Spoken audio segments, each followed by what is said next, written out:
Hi, this is CJ Lumbao from Bachelor of Science in Electrical Engineering 1A. Today, we're going to discuss one of the world's most famous fast food chain, the KFC. But before that, let's discuss the origin and history behind the success of the KFC or the Kentucky Fried Chicken.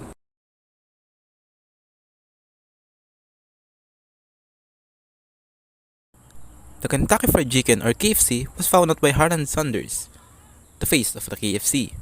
But who is Harlan Sanders? Harlan Sanders was born in 1890 in Henryville, Indiana. His father died at the age of 5 and his mother remarried when he reached 12. It is just that his stepfather didn't like the idea of having stepchildren, so he left home. He also dropped out of school at 7th grade for the reason that he finds algebra too difficult for him. He was then forced to make money of his own by having various jobs. He worked as a streetcar conductor, insurance seller, railroad fireman, steamboat operator, and tire seller. He tried a lot of jobs but didn't succeed in any. In 1930, Sanders got a job to run a gas station in Corbin, Kentucky. Along with it, he also sells food as additional income like fried chicken, which he learned when he was a child. Sooner, a lot of people learned about his cooking, especially his fried chicken, which became a hit. He then converted the gas station to a full-fledged restaurant as he sees the potential of his fried chicken. In 1936, he was awarded the title of Kentucky Colonel by the government of Kentucky. By 1937, he expanded the business to include a motel and a cafe, Sanders Court and Cafe, that could seat around 142 people. It took around 30 minutes to cook fried chicken, which was a significant problem for Sanders. To tackle this problem, he used a pressure cooker instead of deep frying the chicken and cut down the time to 8 to 9 minutes. This helped him to sell more fried chicken. He continued to experiment with his chicken recipe. In 1938, he finally perfected the fried chicken recipe. The recipe included 11 herbs and spices which to this day guarded as the secret of KFC. Expanded his business once again by opening another Sanders Court and Cafe in Asheville, North Carolina. In 1939, a fire destroyed the restaurant in Corbin. By the time it was rebuilt, World War II has broken out. His business continued to struggle and in 1955 suffered another blow. An interstate bypass was built on the highway that reduced the number of people taking the highway. Ultimately, Sanders had to sell his place in Corbin. Later on, he decided to franchise his recipe under the name Kentucky Fried Chicken or the KFC, which became successful. Several years later, the business became too big that Harlan Sanders couldn't handle it anymore due to old age.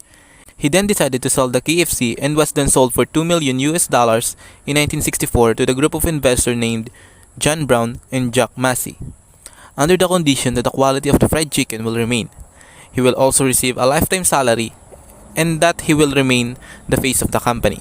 From the autobiography of Harlan Sanders, he mentioned that a lot of people have asked me why I sold my business after pouring everything I had into building it up. The answer is something like this. When Brown first got interested in Kentucky Fried Chicken, the popularity of my idea was beginning to run right smack over me. My business was beginning to get too big for me, no matter how much energy and time I put into it. Today, KFC has 22,600 in 135 countries around the world, with a brand value of $8.3 billion. The current leader of the institution or the CEO of the company is Tony Lowings. He became Chief Executive Officer of KFC Global and reports directly to the Yum brand CEO. In this role, he leads a more than $23 billion business that includes more than 22,000 restaurants in more than 135 countries. Philippines is part of the interconnection with the KFC, whereas KFC has been operating in the country since 1966. In the Philippines, we can find various fast food chains and KFC is one of them with over 300 stores nationwide.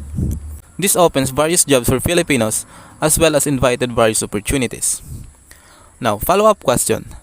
How does International Monetary Fund, IMFs, or multinational corporation, MNCs, influence global economy activity? The presence of international monetary funds in global economic activities enables the reduce of global poverty, encourage international trade, and promote financial stability and economic growth. Moreover, multinational corporation in global economic activities provides opportunities that helps improve the standard of living and promote economic growth, which is indeed beneficial to countries. That will be all for today, and thank you for watching.